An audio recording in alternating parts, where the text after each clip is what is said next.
লক্ষ্য।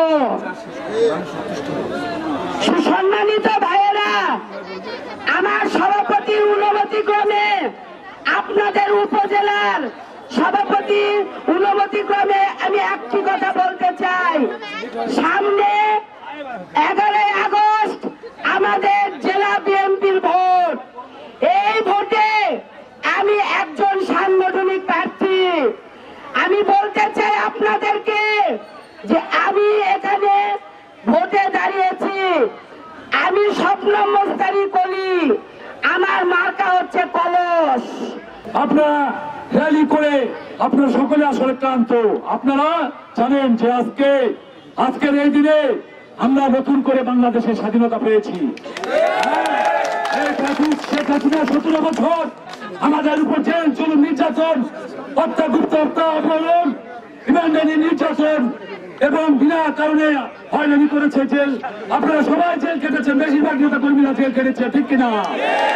আজকে সারা বাংলাদেশ থেকে এই ছাত্র জনতার বিপ্লবের মধ্য দিয়ে প্রায় 1500 ছাত্র জনতার রক্তের বিনিময়ে, লাশের বিনিময়ে আমরা নতুন করে স্বাধীনতা পেয়েছি এবং আমরা প্রায় 30,000 ছাত্র জনতার প্রঙ্গুত্তর বরণ দিয়ে আমরা বাংলাদেশে নতুন করে স্বাধীনতা পেয়েছি।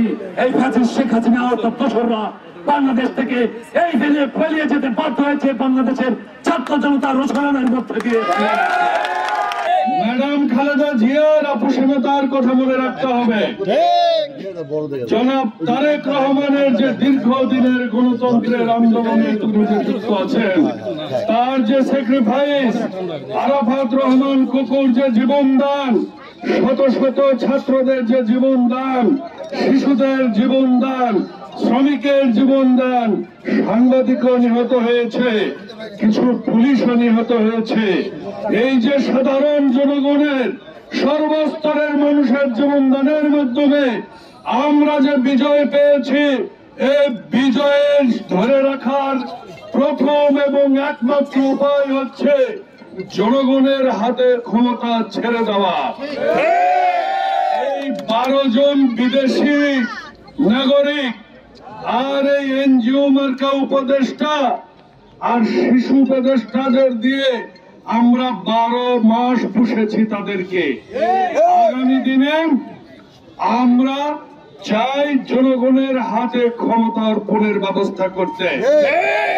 উপদেষ্টা প্রফেসর ইউনূস আমাদের অবশ্যই গর্ব এবং আমি আশা করি তিনি জনগণের ভাষা বুঝবেন এবং সেই মোতাবেক উনি যে প্রতিশ্রুতি দিয়েছেন কাজ করবেন।